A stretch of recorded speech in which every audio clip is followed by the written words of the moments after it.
Entry कराएंगे और line बना कर जाने को जरूरत है। आपका सीट नंबर होगा, सीट नंबर के मुताबिक बैठना। 550 कैपेसिटी है, 550 उतना ही टिकट देंगे, तो आपका सीट में कोई और बैठेगा। तो सलोजल में ऐसे जो बिल्डिंग के सातों बिल्डिंग में कुल मिलाकर के कमरे थे 693, 693 कमरे, सभी थे एक जैसे कमरे। लेकिन इस बिल्डिंग का नीचे का लास्ट का 4 कमरा, इसको अंग्रेजों ने अलग करके रखा था। इस कमरे को बोलते हैं तिरस्कृत कोठरी, कंटेम्प्ट सेल, फांसी पाने वाले कैदी को रखने के लिए कमरा।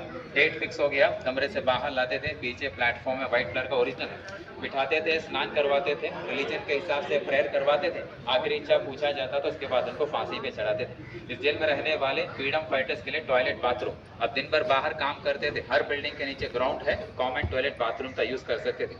कुछ फ्रीडम फाइटर को कमरे में ही काम देते थे, अकेले काम करो। उनके लिए सिस्टम यह था, दिन में 3 बार बाहर जा सकते थे टॉयलेट बाथरूम करने के लिए, लेकिन अपने समय से नहीं। अंग्रेजों का जो निर्धारित समय उसमें ही जाना है। शाम 6 से सवेरे 6 सभी रहेंगे लॉकअप में बंद, अंदर कोई टॉयलेट नहीं। सभी को दिया जाता था मिट्टी का पॉट, अब जो करो पॉट में करो, रात भर बदबू में रहो, अगले दिन स्वीपर आएगा और साफ करके बाहर ले जाएगा। खाना खाने के लिए सभी को दिया जाता था लोहे का प्लेट, जिसमें दाल चावल रोटी सब्जी उतना ही देते थे कि जिंदा रहो, पेट भरने के लिए। चावल में कंकड़, सब्जी में रेत, दाल में कीड़े, साफ सफाई वाला खाना।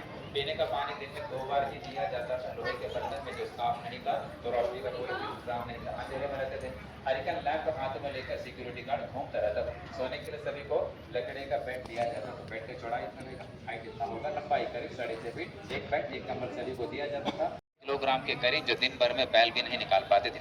जब बैल नहीं निकाल पाते थे दिन भर में, इतना तेल इंसान कहाँ से निकाल पाएगा। कुछ क्रांतिकारी कोल्हो चलाते चलाते थक जाते थे, कुछ चलाने से इनकार करते थे, तब अंग्रेज उनका हाथ पकड़ करके जबरन कोल्हो के डंडे के साथ बांधते थे। जब वो नहीं चला पाते थे, पीछे से चाबुक से मारते थे। काफी क्रांतिकारी वो काम करने के बाद बीमार पड़ जाते थे, कुछ का मानसिक संतुलन बिगड़ जाता था और कुछ का डेथ भी हो जाता था। कोल्हो का पूरा वजन 150 किलो।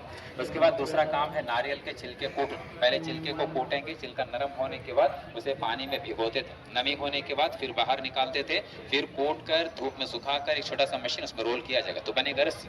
अब रस्सी बनाने का काम किसी भी क्रांतिकारी को दिया जाता था तो शाम तक उनको 4 पाउंड रस्सी तैयार करने, लगभग 2 किलोग्राम के करीब। शाम में अंग्रेज बैठेंगे तौलने के लिए, जिनका 4 पाउंड हो गया सजा नहीं तो सजा के लिए तैयार रहे। और जो क्रांतिकारी पहला बार अपना काम पूरा नहीं कर पाते थे, उनको एक हफ्ते के लिए कोठरी के बाहर दीवार पे एक लोहे का रिंग लगा होगा, हथकड़ी में रखेंगे, उसे कहते हैं खड़ी हथकड़ी।